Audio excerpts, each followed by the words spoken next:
Good afternoon.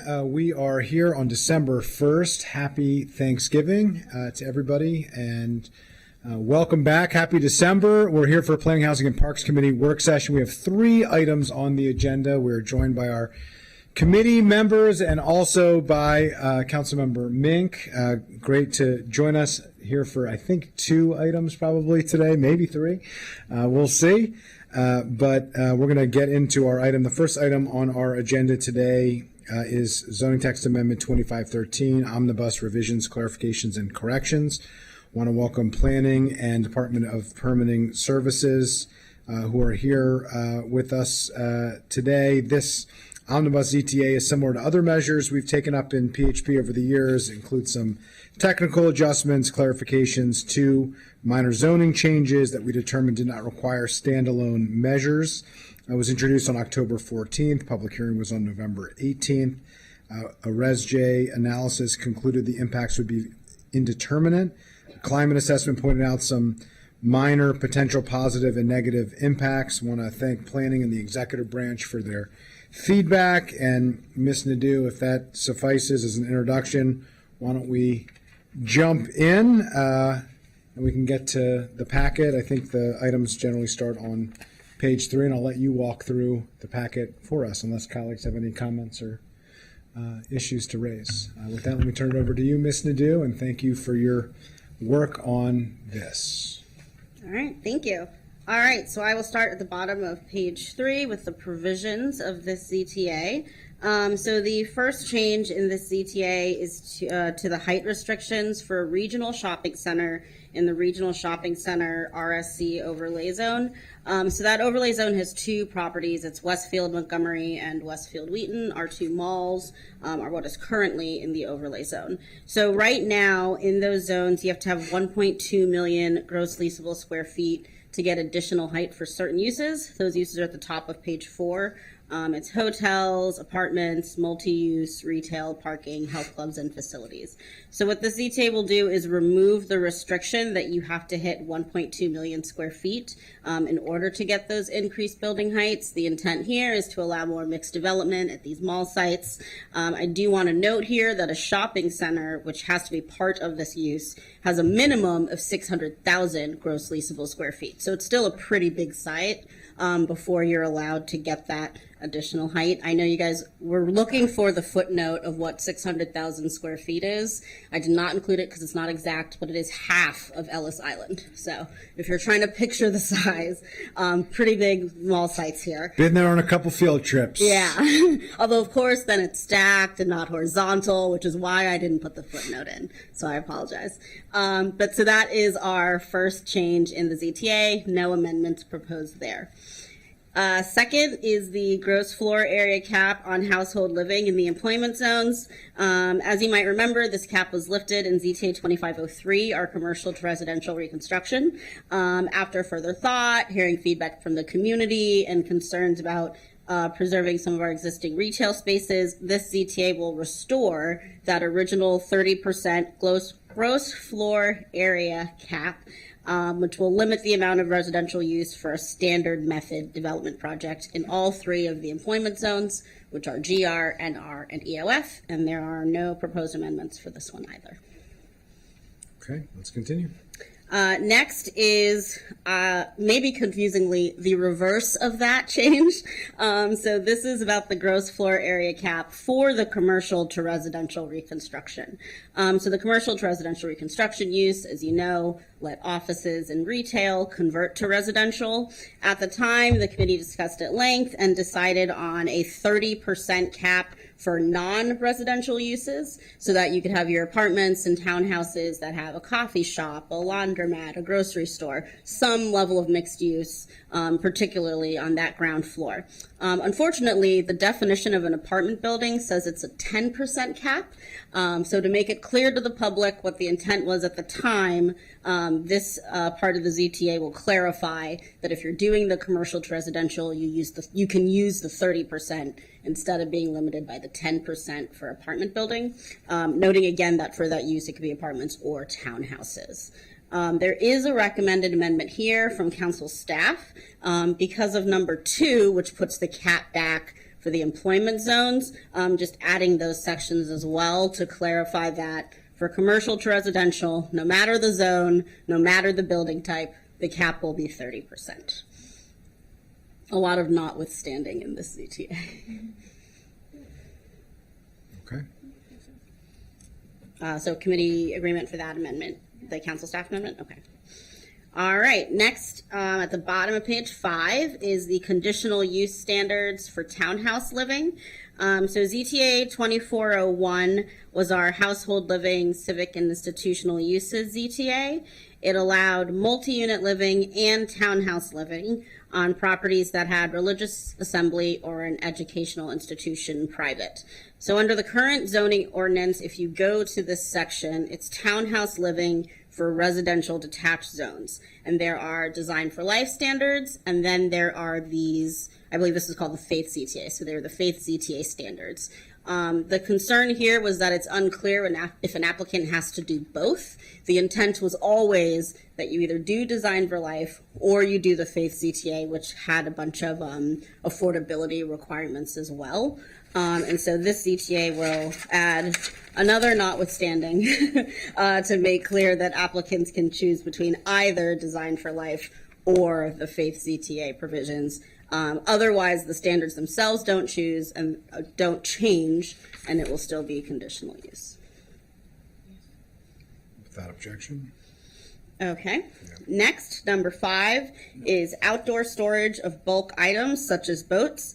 So this ZTA is going to require large items such as vehicles and boats to be stored within the accessory structure setbacks to create a buffer for your neighboring properties. There are a couple recommended amendments here based on planning and DPS feedback. The first is it says must be within the setback. This is on council staff. It should say must comply with to make sure it's on the other side of the accessory structure setback, not in the setback. So that's the first amendment before the committee. Let's go through it, and then I think there might be some questions on this. So before we start taking up amendments, I think it'd be easiest for us to talk through the item and the issue, and then we can go through the amendments after that, if that would work. But let's talk through it. If you want to report out everything in the packet, and then we'll open it up on this particular item to questions and discussion, if that works for colleagues. Okay. Yeah, sounds good.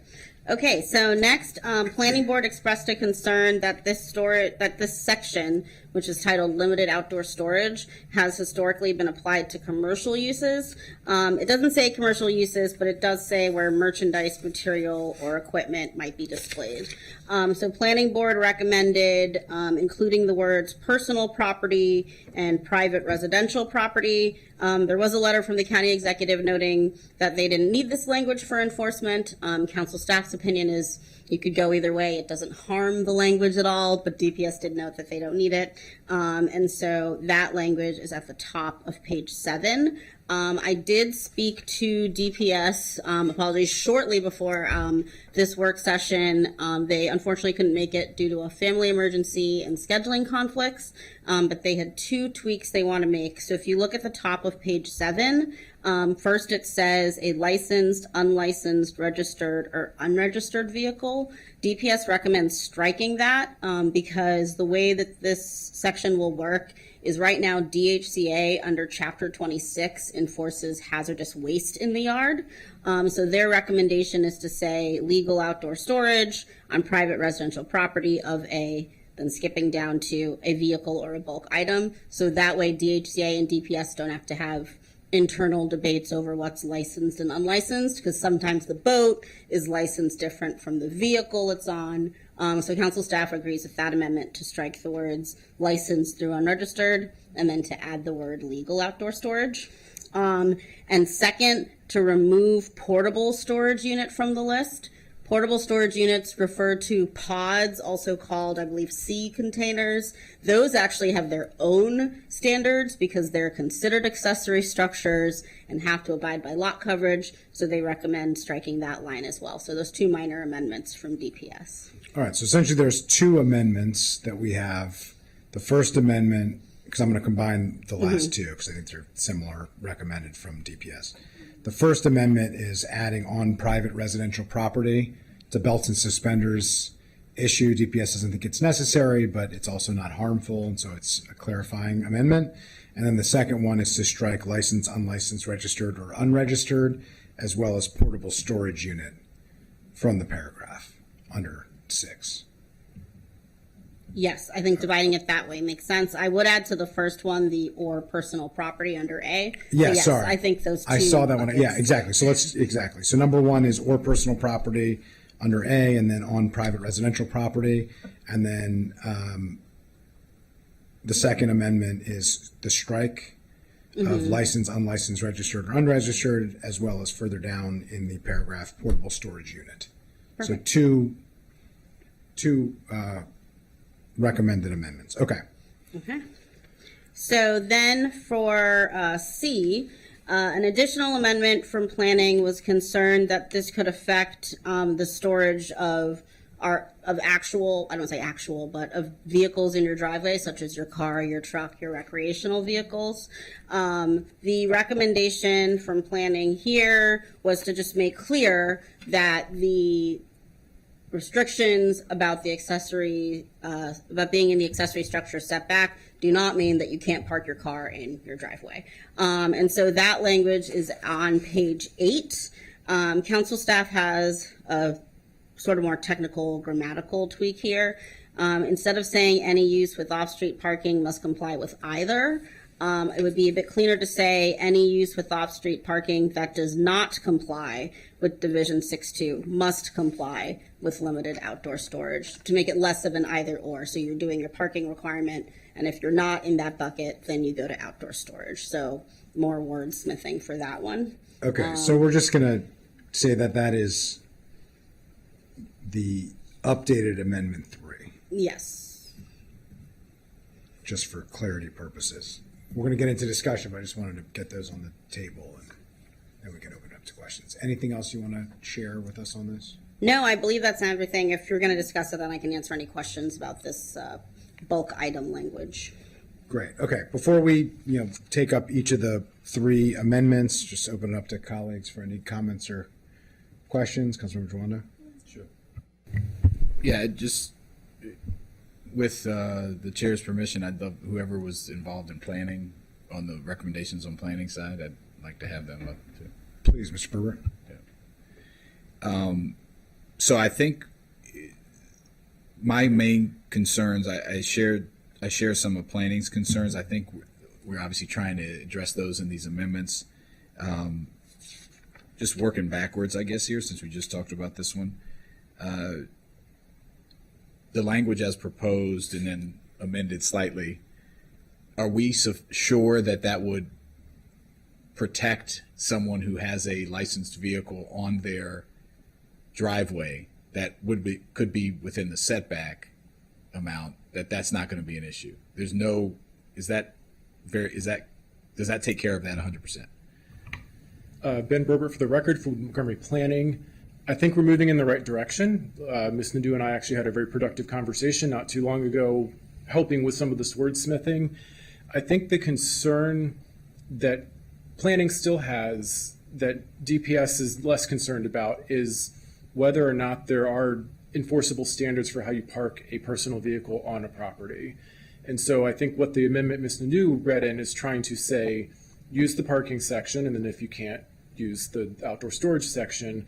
The problem is in the parking section, when you get into the design standards and placement, it's historically exempted detached homes, duplexes, and townhouses from having to follow most of the standards, because we always just sort of reviewed this as being cars in a driveway, and that's okay.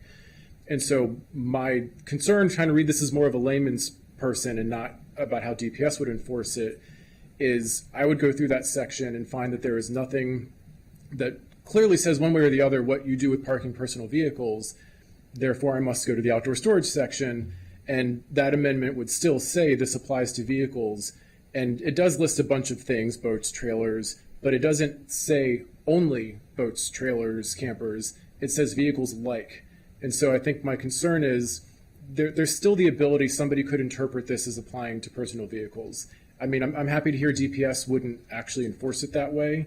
I think in the spirit of tightening things up, adding to that definition, that new sort of subsection 6, at the end just saying this does not apply to personal vehicles, I think would be the final thing to tighten this section up. That would be our final recommendation that planning would offer. But I think the direction this is heading has been in a good one. Well, I personally like that. That's pretty clear to me, and I'm concerned about being clear to the public too, because those will be the people who, whether this DPS or any future would enforce it or not. I think we want to be very clear. Ms. Nadeau, is that something we could put on here? So, in speaking to DPS, they again said they would enforce it how they currently enforce where cars go, which is in the driveway parked correctly. My only concern with adding the personal vehicle language is making sure it doesn't conflict with DHCA's role. So, for example, if you had a truck in your yard, DHCA would take care of that.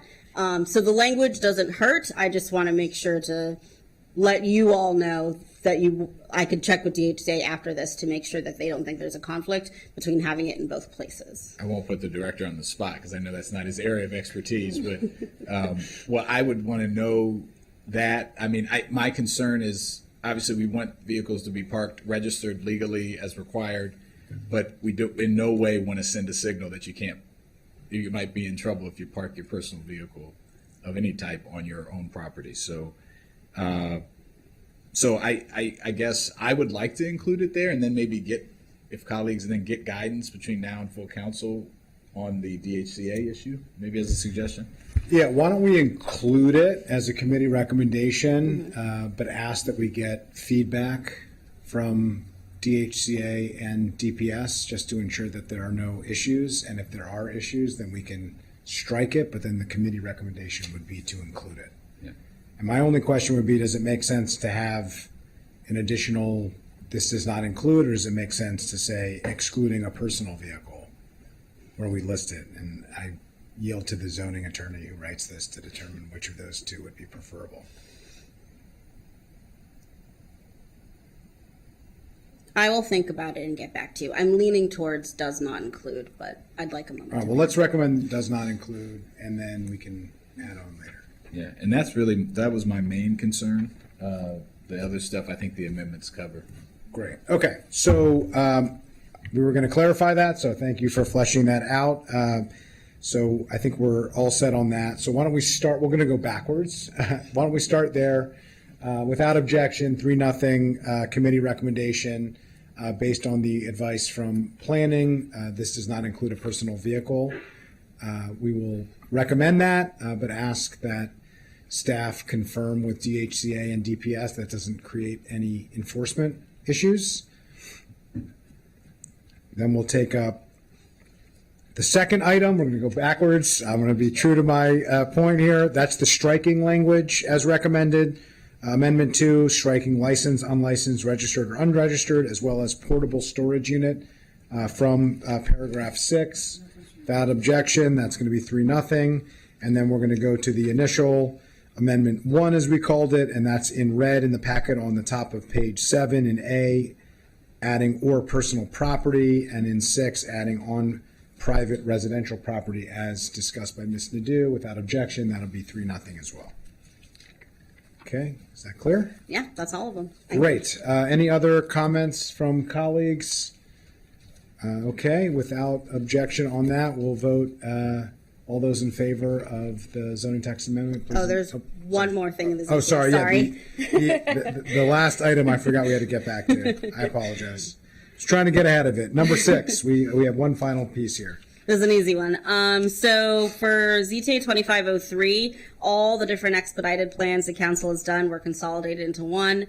There are still a couple lingering references to section 737, which no longer exists. So this ZTA will update those references. And then that is it for ZTA 2513. All right. Without objection on that, thank you for clarifying and all those. Oh, please, Councilmember Jawanda, before we vote. Yeah, just so if you had a storage trailer that attaches to like the back of a car with bikes and in the driveway next to the property line, what we just did, that would not be a problem under the Correct. That would not be a problem. So basically, as soon as you attach the boat, the camper, the whatever the bulk item is, once it's attached to the It becomes trailer, part of it it. becoms part of the recreational vehicle. But if it's not attached, if it's not that's attached, the that's issue what this will address. we're talking about. And we struck Correct. storage unit. It's to be strict storage. And we struck storage unit, yes. So It would be covered in either one of those. Yeah, What this is, the storage unit, when it's not connected, is really generally someone's doing a renovation or something like that. They will have, a storage unit oftentimes on the property, sometimes in the driveway, sometimes not. There are certain requirements of what they must have on that. There are standards for that not related to this, and that's why we struck it, because that's already covered in another part of the code. Got it. So if you had, for example, let's say you're a caterer and you have a couple of trailers to take your stuff to this farmers markets. If it's not attached to your vehicle, it's going to have to be back further, even on your own property line, if because you it's, can only attach one at a time. For yes, example, you right? can only So say you attach have one two. at a time. The one that's unattached would fall under this, and you'd have to, even if it's on your driveway, that could be not compliant. Yes, if we're picturing, so to make sure we're all imagining the same object. So it's like a trailer on wheels that you attach to the back, to the hitch on your Correct, truck. yes. I'm sorry for the lack of technical terms No, here. those are all correct technical Okay, thank terms. you. Thank you. So that, if it's attached, it's part of the recreational vehicle and can stay in your driveway. If it's not attached, it will need to comply with the accessory setback standards so that it's not up against your neighbor's property line. So that is And what how these far of the amendments setback achieve. is that? It depends on the zone. Right. Let's say an R60. I believe in R60 it is 5 feet.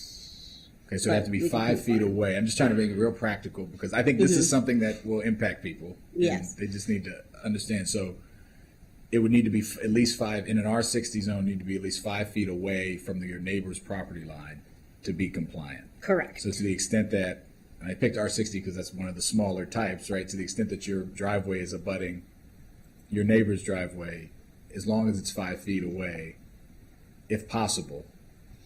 it So would if be it's okay. in the driveway and it's attached to a vehicle, then it's fine. Yeah, but what if it's in the driveway, not attached to the attached, then it needs to comply with your accessory structure setback and come. But it's not related to this if it's a portable storage unit. I just want to be clear. We struck portable storage unit.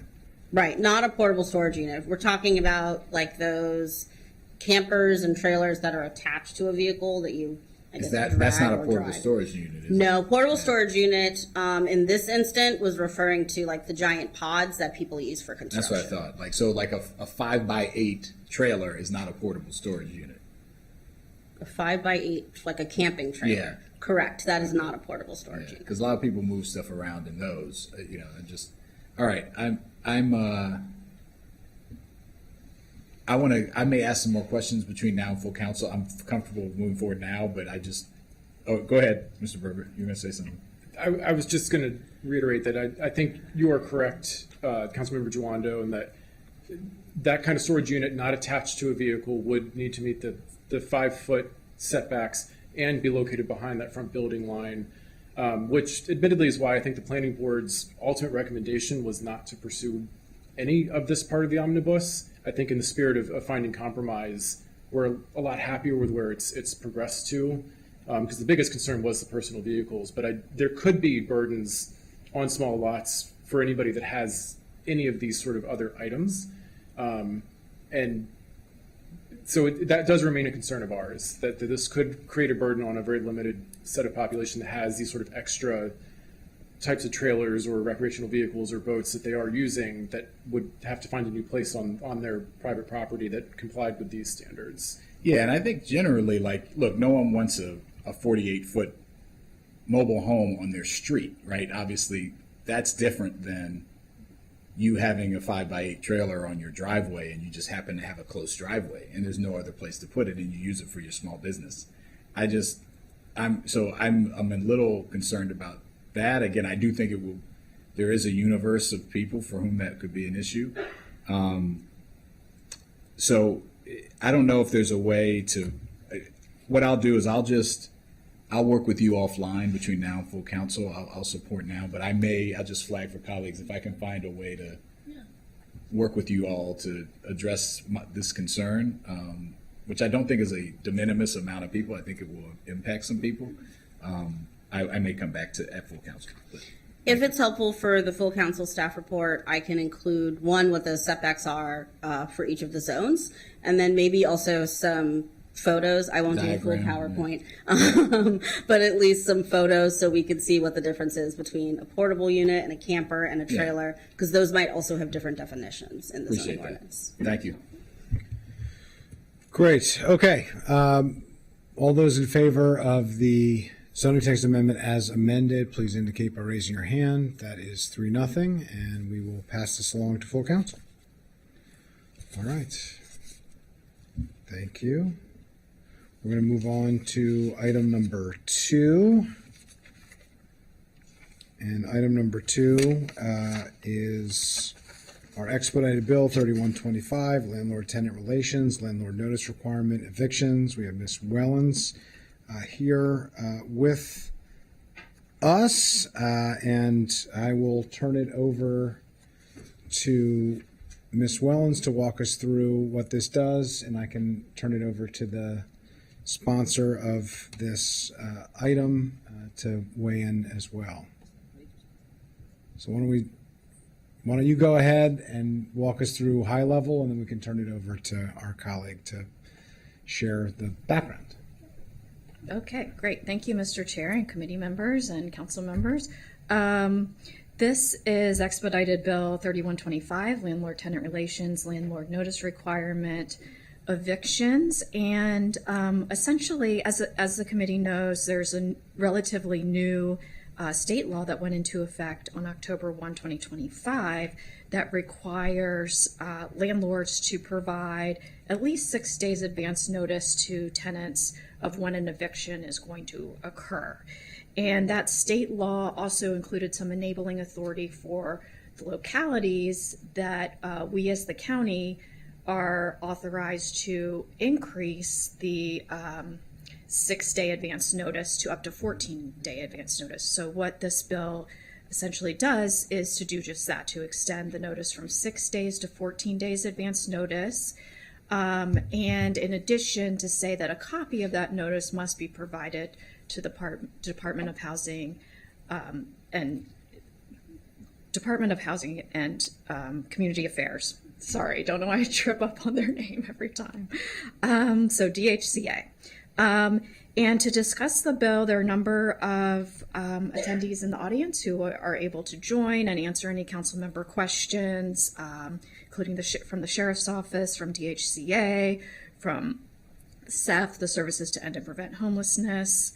And unfortunately, Office of Management and Budget could not be here, the representative, due to a family emergency.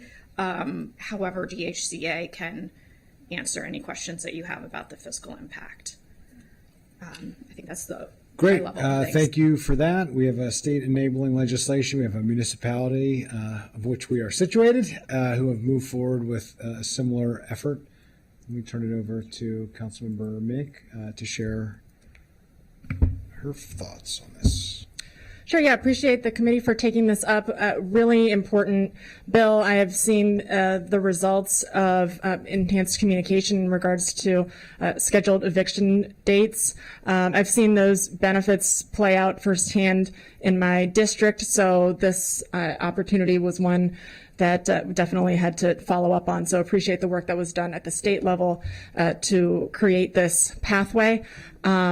Really critical piece of the bill, I will note, so in addition to moving up to the 14 days notice is including the county notification piece, because where we really saw the results was in being able to help to target county resources towards those who are most imminently facing eviction. So obviously there are a lot of people, unfortunately, many residents who face eviction, and knowing the order in which to prioritize those is critically important for making the best use from a fiscal standpoint, from an efficiency standpoint, and also from an effectiveness standpoint. So I'm sure that our county partners will talk about that as well, but those are the two main components of the bill.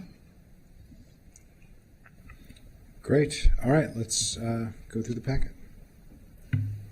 Great, thank you. The first issue, and this is on page 3 of the staff memorandum, is the fiscal impact assumptions, and several council members had asked council staff to inquire further about some of the assumptions underlying the fiscal impact statement, including the need for additional staff and expected revenues due to enforcement of the bill's requirements with Class A violations.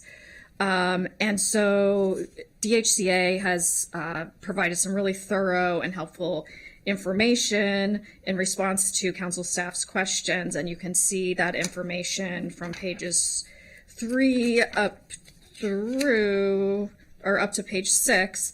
In addition, DHCA has prepared a PowerPoint presentation, which includes some additional information about the fiscal impact, among other issues, which they're available to reference as needed for council member questions.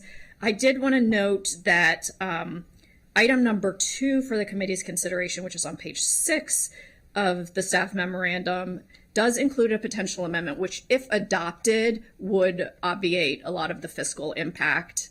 And so just wanted to note that for the committee as we're delving into these various issues. So I don't know, Mr. Chair, if we want to dig into the fiscal impact or do the potential amendment first. Yeah, why don't we take up the amendment, and then we can talk about the fiscal impact, since it does mitigate quite a bit of that.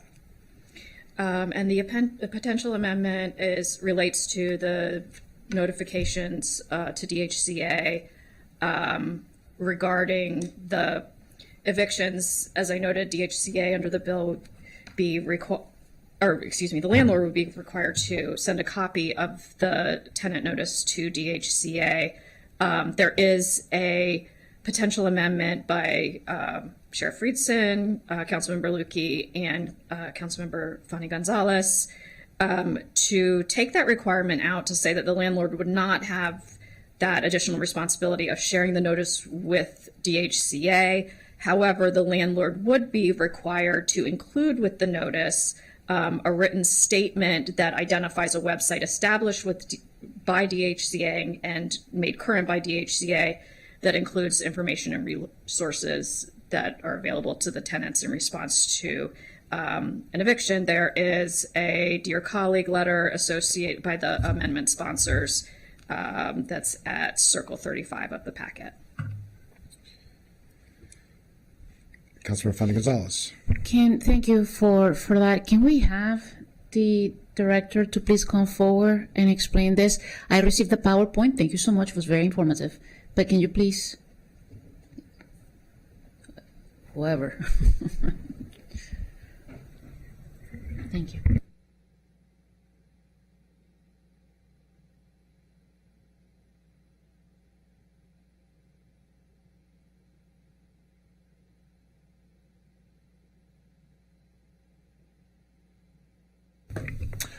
Hello. For the record, my name is Scott Bruton. I'm the Director of the Department of Housing and Community Affairs.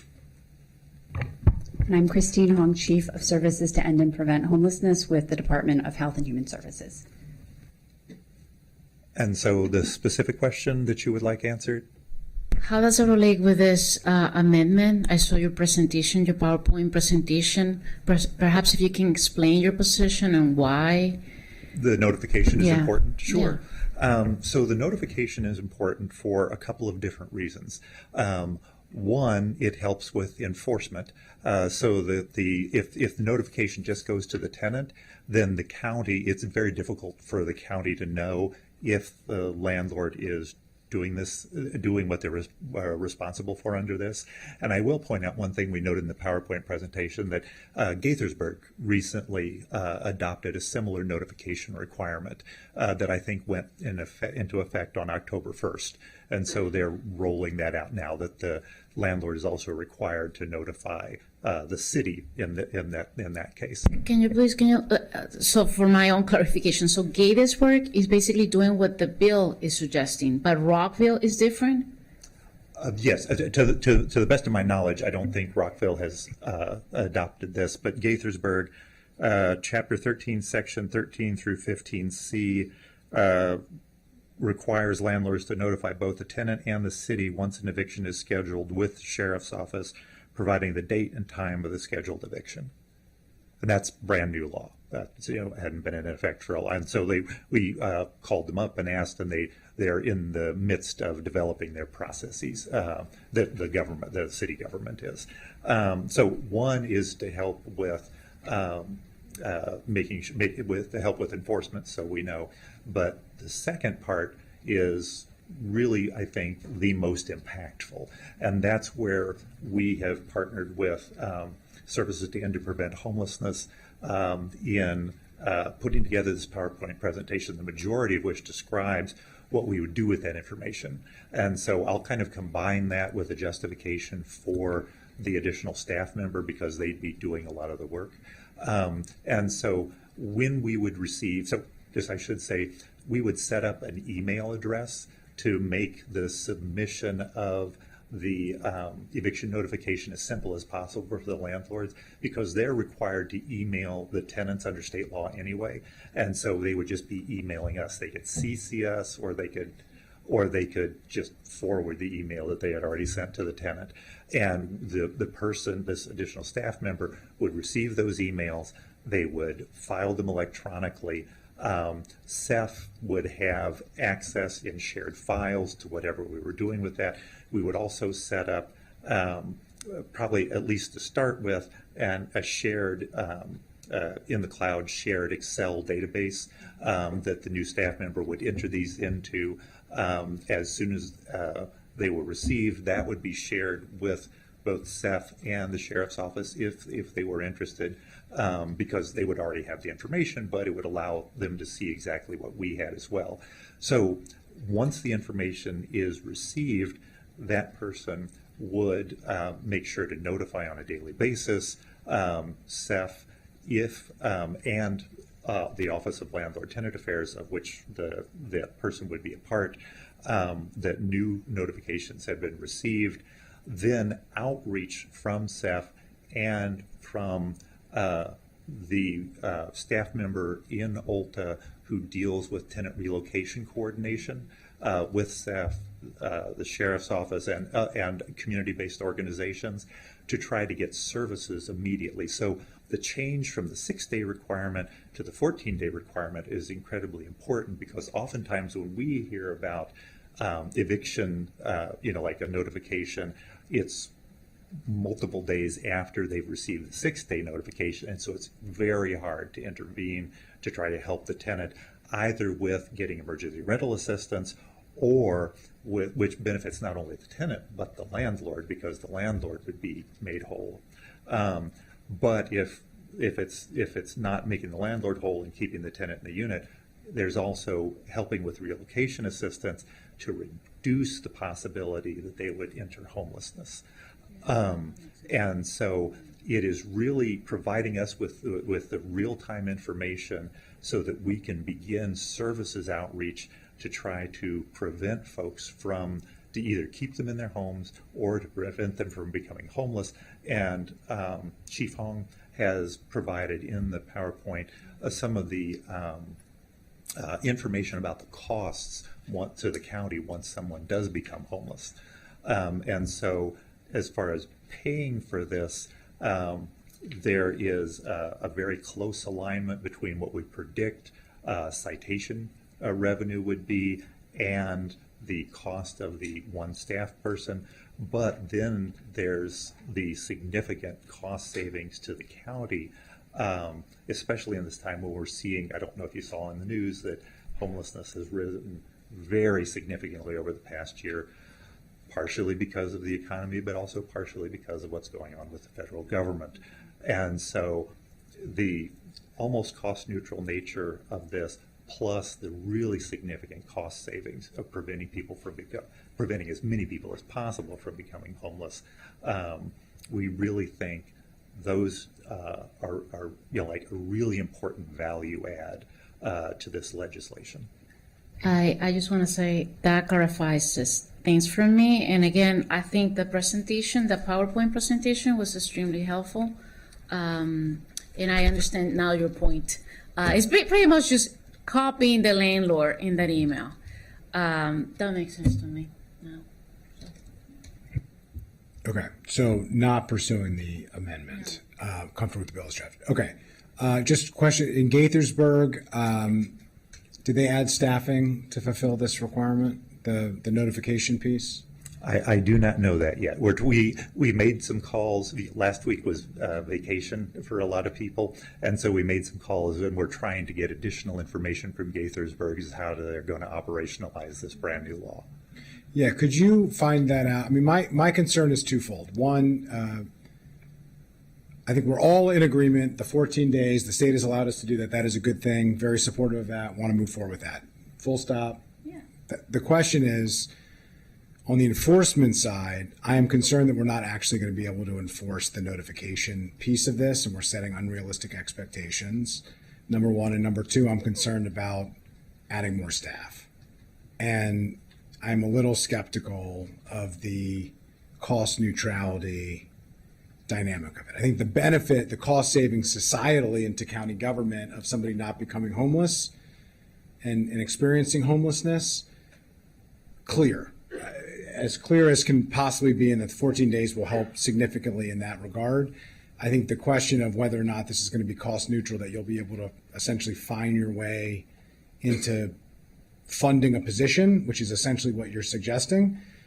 I'm a little skeptical of that. I'm not sure the track record adds up to that. And the unfortunate discussions that we've had on enterprise funds and how these things can work, and the fact that this isn't an enterprise fund makes me concerned, particularly heading into some of the budgetary challenges. And if and when there is, potential for cost savings needed, if this position, for instance, has not been filled yet, it may be one of the things that is suggested to be eliminated. And have we then set an unrealistic expectation, for instance, of an enforcement avenue that we can't fulfill? That's what concerns me.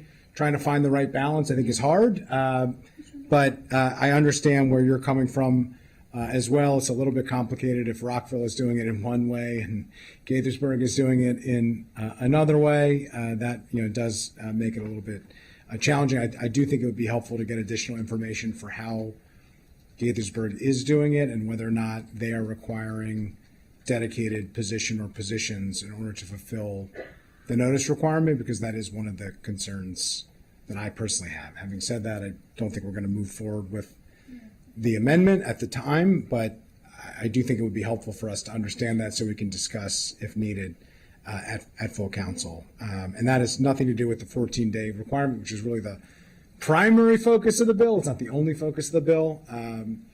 So just want to make sure I clarify that. Councilmember Joyner. Thank you. It's nice to be in a position where I don't have to argue too vociferously, but I agree that the notification is important, and that the burden of it is, as you stated, going to be very low, and that an email will suffice. I just want to lift up. I mean, we've seen homelessness rise, right? And we keep using the 35% from last year, but I'm sure. Well, let me ask, do we have any additional data other than that data point, Ms. Wong? We do. So over the last 5 years, homelessness has increased by 162% in Montgomery County. And for families, it's been 634%. So it's families that are hardest hit. And we have done really, really excellent work using the SHARP funding that all of you have approved.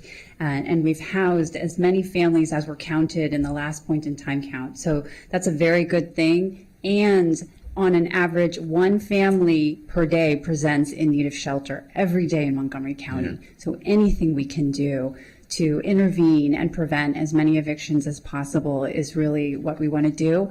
And I also shared some data at the HHS work session that the majority of families that entered homelessness in the last year were first-time homeless. So that really says that there is room for us to do more to prevent more families from entering homelessness, in addition to individual adults, of course, as well.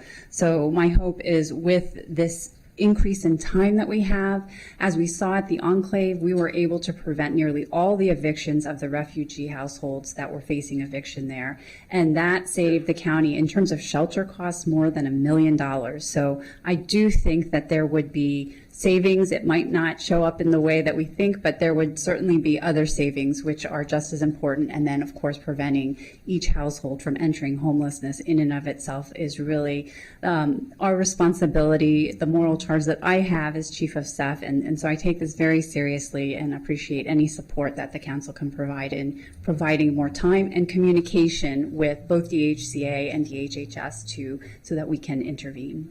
I appreciate that context and all the work you're doing, and they are interwoven, right? But the time only means something to the extent that you know, and you can use your already limited resources, both financial and staff, to intervene and to triage. And that's really that's why the notification's important, and those days matter. You know, you finding out day 14 versus day 7, or 14 days till eviction, or 7 days, that's a big difference. And as you mentioned, the number one way to prevent someone from, or a family or an individual from experiencing homelessness, is to keep them in the home that they're in. And so I think that's why this, obviously universal agreement around the bill, but the time is really important in that you have that time to, because my understanding of how you do it is, the eviction notices have gone up too. We've seen the numbers from the sheriff's department, and more, the conversion rate is higher now too, right? It used to be you would have, it's still like that. You'd have a lot of notices sent, but the percentage of conversions of people who actually are evicted, that has gone up as well, correct? The total number of evictions executed has increased. It's 146% in the last 4 fiscal years. Right. So yes, there are more executed evictions than there were 4 years ago, significantly so.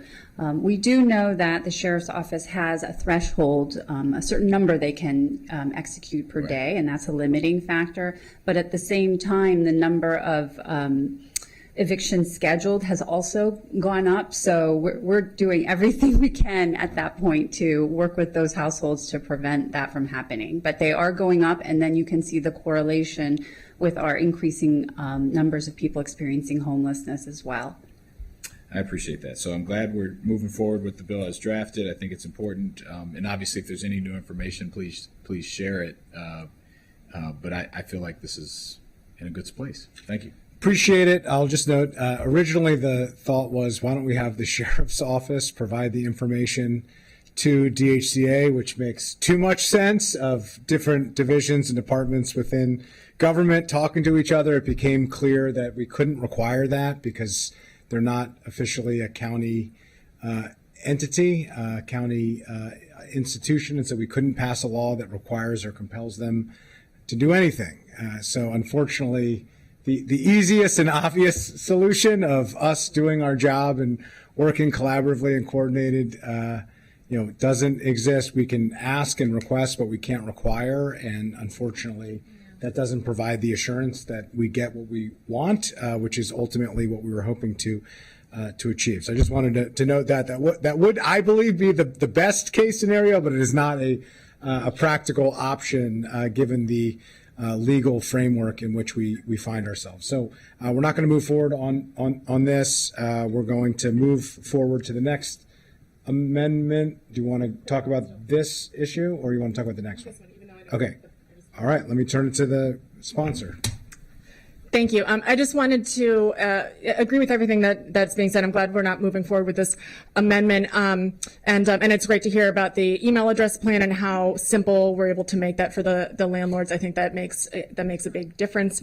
And just wanted to note also that the sheriff's office has been has capacity issues, right? They have lots of different tasks that they need to do besides just evictions, of course. And so they're stretched very thin. And so thinking about managing, although, they have increased to the extent possible, communication with the county, which is how we're able to have this really useful data point, and with over $1 million of cost savings from that increased communication. When we look at the number of evictions that are being scheduled across the entire county, that is, I don't see a way that we could possibly ask the sheriff's office to do that. So I just want to make sure that it's clear that there's not I know that there's not an unwillingness, of course, from the sheriff's office to make the best use of our resources and support our county residents while ensuring that the law is being followed, et cetera. There's serious capacity issues. And so to ask them to manage all of that data and communication as opposed to kind of individual landlords just forwarding an email or CCing or something, it is a way to make sure that we're not overly burdening them and making them, exacerbating staffing issues and capacity issues that I know so many of our departments are facing, including the sheriff's office. So just wanted to make that note. Okay, thank you for that. There's nothing to take up on this, so we're going to move on to the next one. Let's talk about transition. Great, thank you. Bottom of page 6 of the staff memorandum, issue number 3 for your consideration would be an amendment. This is really a clarifying amendment put forward by Councilmember Mink, and it would clarify the timing of the bill's new requirements to indicate that the bill would not apply to any date of repossession, any eviction scheduled to occur less than 14 days after the effective date of the act. It would apply prospectively after that 14 days. Without objection, makes a lot of sense. Just a clarifying amendment here, so 3-0. Right, and then the next set of potential amendments are at issue number 4, or page 7 of the staff memorandum, and these relate to recommendations that the county executive made by memorandum dated November 24th, which is at circle 32 of your packet. And Councilmember Mink, after consideration of those requests, came up with some modifications and some recommended amendments. So I'll just start to, if it's okay with the chair and the sponsor and council member, I'll just start to walk through those. Yep, go ahead and Okay. walk through, and then Yeah. if a colleague on the committee wants to move any or all of the amendments, they can. Okay, great. So Councilmember Mink supported an amendment to require DHCA to maintain a list of resources on a single page of its website relating to eviction and homelessness prevention. They would be required to update the page at least annually in partnership with CEF, and the landlords would be required to share a link with DHCA. This is actually a component of the amendment that you just under item number 2, the one that you decided not to move forward with. One component of that was this same thing, to require that the tenants receive additional information about the DHCA link for resources. Okay. Are we going to go through all of them, or are we going to? Okay. Without objection. Great, thank you. Moving on to page 8 of the staff memorandum, what is marked as amendment number 3.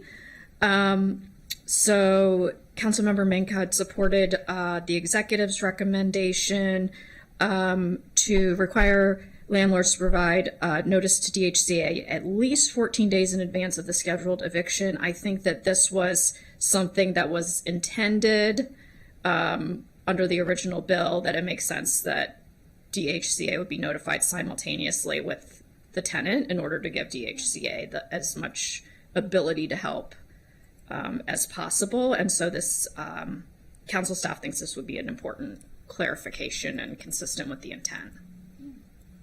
Okay. Without objection.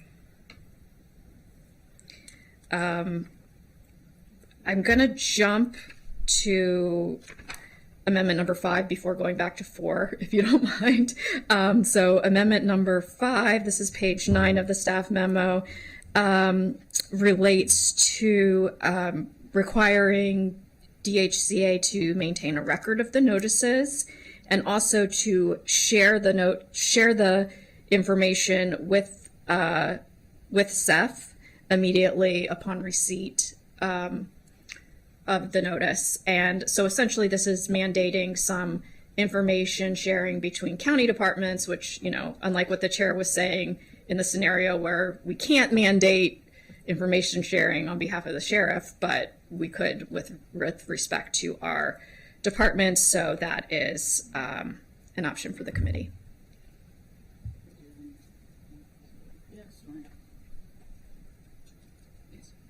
So moving on that, okay, without objection. Great, thank you. And then returning the other outstanding issue, returning to page 8 of the staff memo, amendment number 4.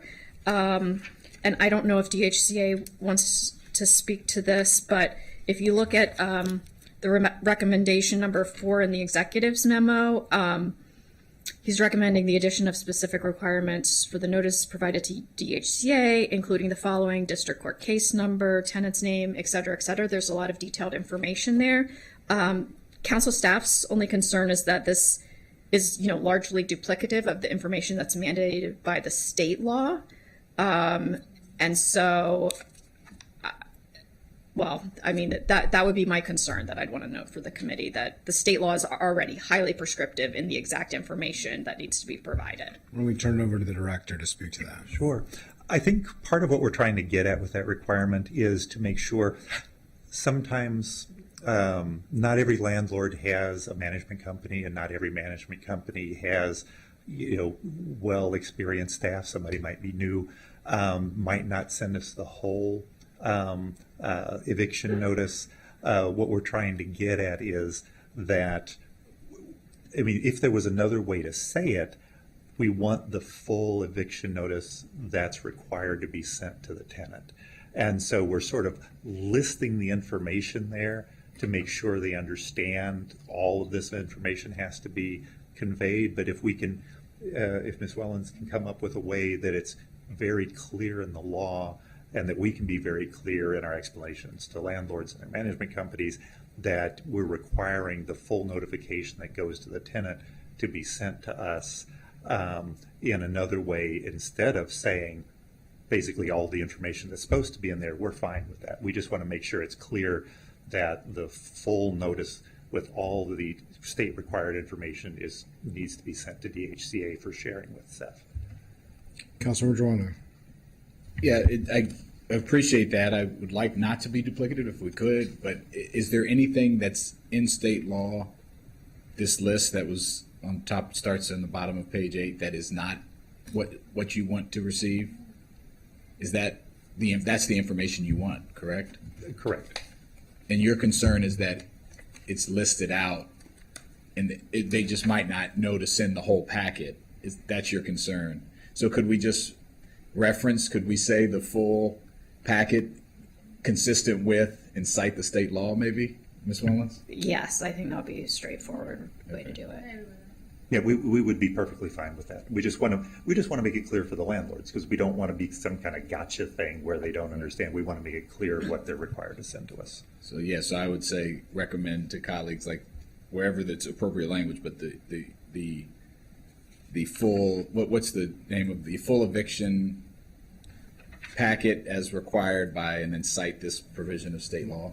Right. Like So I think it's, so we're saying that with the amendment that the committee adopted, that, the landlord has to, at least 14 days before the scheduled date of repossession is set by the sheriff, provide a copy of the written notice to the department in the manner and format required by the director. So we could say, provide a copy of the full written notice under and cite the state law to the department in the manner and format required by the director. So amend our previous, Amend the previous amendment.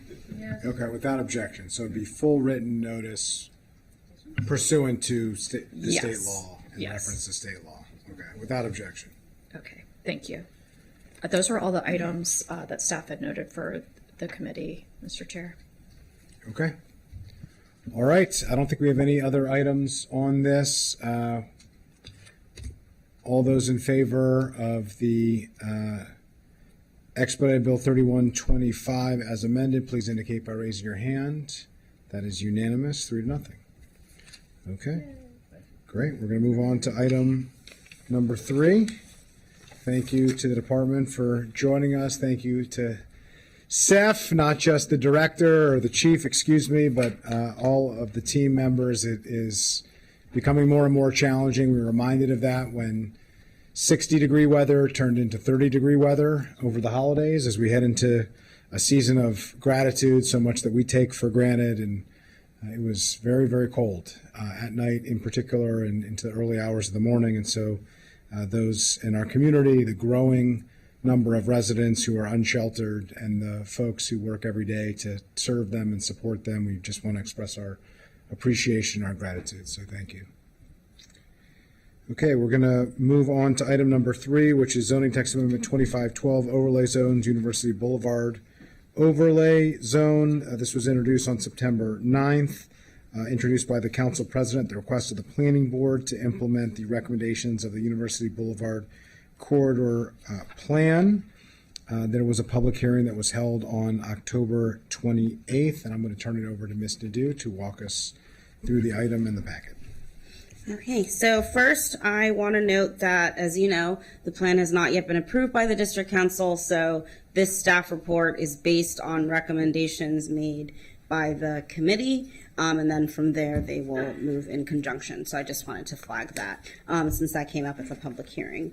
Okay, so jumping to, thank you for the summary of impact statements. First is the planning board recommendation. Of course, the planning board sent over the CTA, so supported it with 2 minor amendments that I will get to in a moment. There was a racial equity and social justice impact statement from OLO received on October 25th that anticipated negative impacts. I will be brief here and defer to the committee. The potential RSJ impacts of the plan and in conjunction the ZTA, since technically the RSJ statement went with the ZTA, were discussed at length at the PHP Committee on November 10th, and then again during a council work session on November 18th.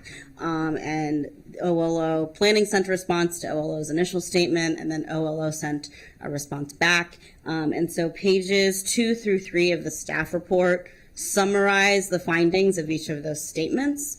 And since they've been discussed, I will pause here because I'm not sure if you wanted to discuss further. I think we're okay. Okay.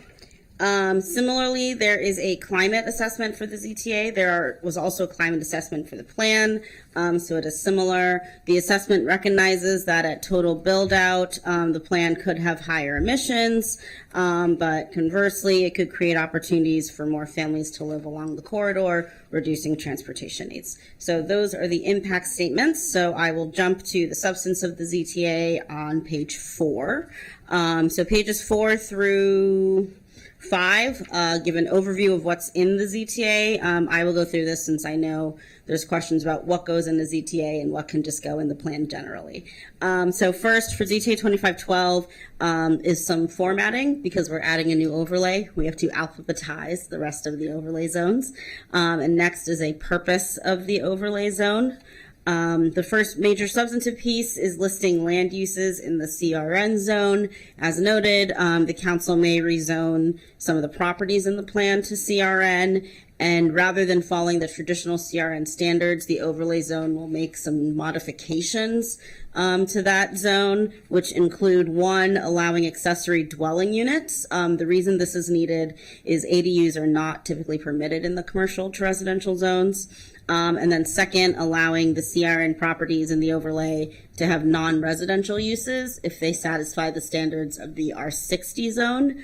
As an example of non-residential uses that are allowed in R60, that tends to be our home occupation, daycare, offices, the type of uses you usually deem appropriate in these more residential areas. Similar to lots of other overlay zones, ZTA 2512 lists several prohibited uses. Most of these are auto-centric, so filling stations, auto repair, drive-through, and then also some manufacturing and storage uses. All of these uses would be prohibited in the overlay zone. Just a note here, ZTAs, as always, are not retroactive. They are always prospective. So any of these uses that already exist may continue to exist. The reason they are listed as prohibited is because, as noted in the plan, the vision of the area is to be less autocentric. And then lastly, there are several development standards. I will flag here these development standards are for the properties that are being or could be rezoned to CRN. If it's less than 15,000 square feet, then the development standards will follow the duplex building type, making them more neighborhood compatible. In addition, lot coverage will be limited to 35%. There will be at least one entrance per building, must front a street or an open space. Minimum open space requirements will not apply, and then there will be screening requirements as well. For sites that are larger than 15,000 square feet, the maximum build to area setback for a building that's directly on University Boulevard will be 10 feet. That will pull the buildings closer to the street and make a nice straight street edge. And then lastly, all on-site parking will be located behind the front building line. So that is what is in the ZTA as introduced, and I can pause there before going to amendments. Okay, I think we can go into amendments. Okay. So first are two amendments from the planning board. These are clarifying amendments. First is changing the 35% lot coverage to site coverage. We actually discussed this at 2502, which you might remember. And this is that argument that because the end unit townhomes can be larger, you want to make sure you can have the larger end units with maybe smaller middle units. And so you change the lot coverage to site coverage. And then the second amendment is clarifying, as I noted before, these properties are going to use the duplex standards. The zoning ordinance actually has historically split into two kinds of duplex. There's duplex side, so vertical, and then duplex over, horizontal. I just switched those, so you could follow my hand motions there. But the recommendation from the planning board is to use the duplex side, just to make clear which one is intended here. That tends to have your narrow requirements because that is where, another refresher course, you are subdividing to allow for ownership. So two familiar amendments there from the planning board. All right, without objection, we'll take those two planning board technical amendments. Okay. Next we Vertical have and horizontal. vertical horizontal amendments. Check. So our next one is from Chair Friedson and Councilmember Fanny Gonzalez. This is a recommendation about a workforce housing requirement. Lots of familiar things in the CTA. You might recognize some of this language as well. So this amendment would say for a property that is 3 or more units, there must be at least one workforce unit or 15% of the total units, whichever is greater. The reason you need both is otherwise 15% of 3 doesn't get you an affordable unit. One difference here between this language, the way you're seeing it now, and the way you saw it in ZTA 2502 is that these projects are not going to go through optional method. And that's normally where we lock in our housing agreements, is because they go to planning board. Planning board makes a condition that you have to have this agreement. Since some of these, most of these will all go straight to DPS, what this language does, it'll say that DPS may not issue that building permit until that agreement from DHCA is signed. And so that language is at the top of page 7. To read it for you, it says, an applicant must provide at least 15% workforce housing units that satisfy Chapter 25B, with a minimum of 1 workforce housing unit for construction of 3 or more units. DPS may not issue a building permit until a written agreement with the Department of Housing and Community Affairs has been reached, consistent with the requirements of Chapter 25B. 25B is our workforce housing chapter. Great. Councilmember Fanny Gonzalez, do you want to move it and then we can discuss it? So move. Okay. I'll second it. Councilmember Dronda. Thank you. I won't be long here. I won't belabor. I tried this before. We actually had a lot of discussion about this. Some of my main concerns around this plan and this issue in general are potential displacement of folks. And one of the amendments I had proposed in the ZTA 2502 was, could we require that the workforce housing kick in for every 2 units as opposed to every 3 units? And actually, we had a lot of discussion around the UBC plan. UBC? Yeah, okay. I'll keep wanting to say UCB. I don't know. UBC plan. Around that, the hope is that when you take one of these modest single-family homes and if it's redeveloped into a duplex or two townhomes, that one would be affordable, again, at some level of affordability because they're smaller, but also that could happen. That amendment would require that for that to happen, and I think that would go a long way in addressing my concerns. I'm assuming my colleagues have not changed their opinion of that. We did have some discussion of it. It's at the core of the issue here that for me, and it's why the racial equity statement was negative, and we've had a lot of discussion about that.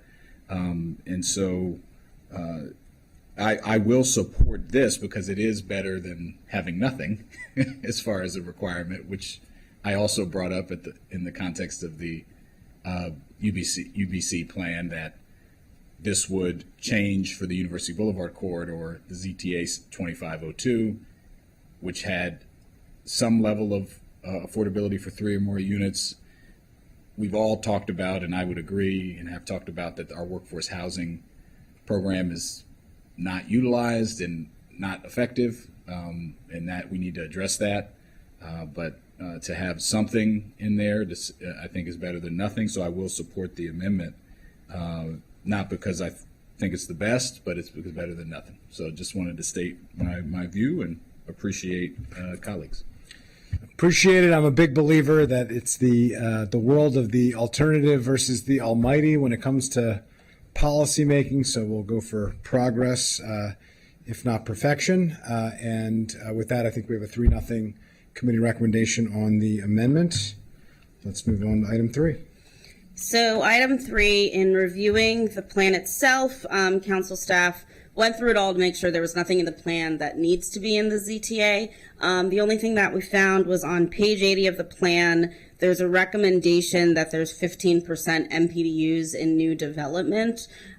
So other overlay zones, for example, Bethesda and Silver Spring include that language in the zoning ordinance as part of the overlay. The sample language you see on page 7 is basically a copy paste of the Bethesda and Silver Spring language. The only thing I would note here is the way ZTA 2512 is structured. All the development standards are only for the CRN zone properties. So if the committee would like to lock in this 15% MPDU language, just some clarity on whether that's for the whole overlay or only for those CRN zoned properties. And the other two, it would have been for the whole overlay. So I defer to the committee on that, and also we have planning here as well, if they had additional thoughts.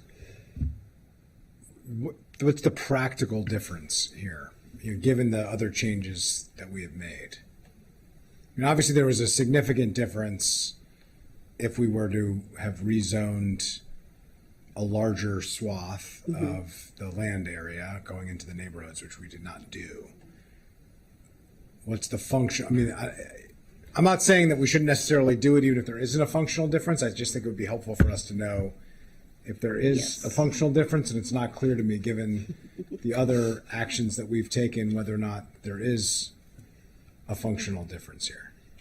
Lisa Gavoni, Planning Supervisor at Montgomery Planning. So Chapter 25A, which is the chapter that dictates moderately priced dwelling units, actually allows a master plan to have a 15% MPD requirement, up to 15%.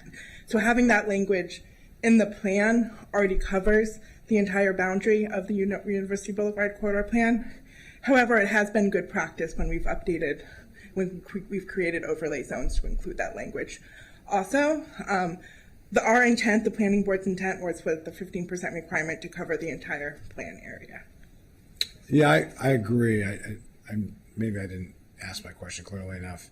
The practical difference, though, of CRN versus the rest of the plan area, if we're not allowing for additional housing types, the idea of getting 20 or more units in the rest of the plan outside of the CRN is not a functional or practical difference, unless I'm missing something. I'm happy to move forward with the language to be consistent with other master plans. I just think it's important that we acknowledge that this doesn't actually have a practical impact given the changes that we've made. That would have been different had we taken other positions possibly, but even that with a 20 or more unit requirement, I just want to understand I'm not missing something here. So the difference between the entire plan is I believe the plan area has multiple zones. So there's CRT as well as CRN.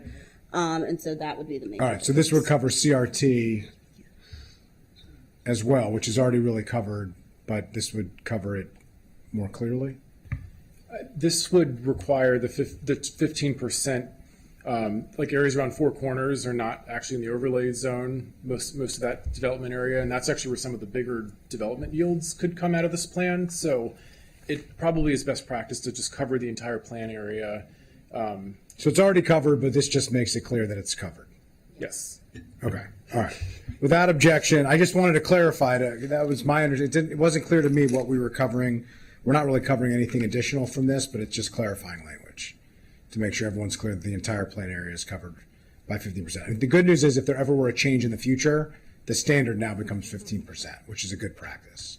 Yes, I think the easiest way to say it is this makes the language of this overlay zone consistent with recently approved overlay zones. All right, without objection? Yes. Great. All right. Anything else from council staff, Ms. Nadeau? That is all from council staff, other than council staff will watch closely on what happens to the plan and let the committee or council know if the ZTA needs any amendments. All right, before we move forward with voting on this, let me turn over to one of the two district council members of the plan area, Councilman Rank.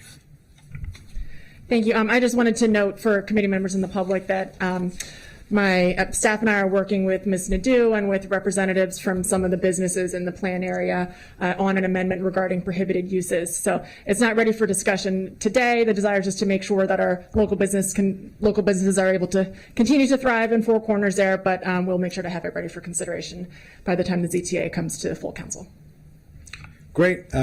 Thanks for working on that. Look forward to seeing it. We will take that up if necessary at full council. With that, all those in favor of the amended zoning text amendment, please indicate by raising your hand. That's 2. All those opposed, that's 1. 2 to 1, we will refer this to the full council for consideration. With that, are there any other comments or items that we need to take up?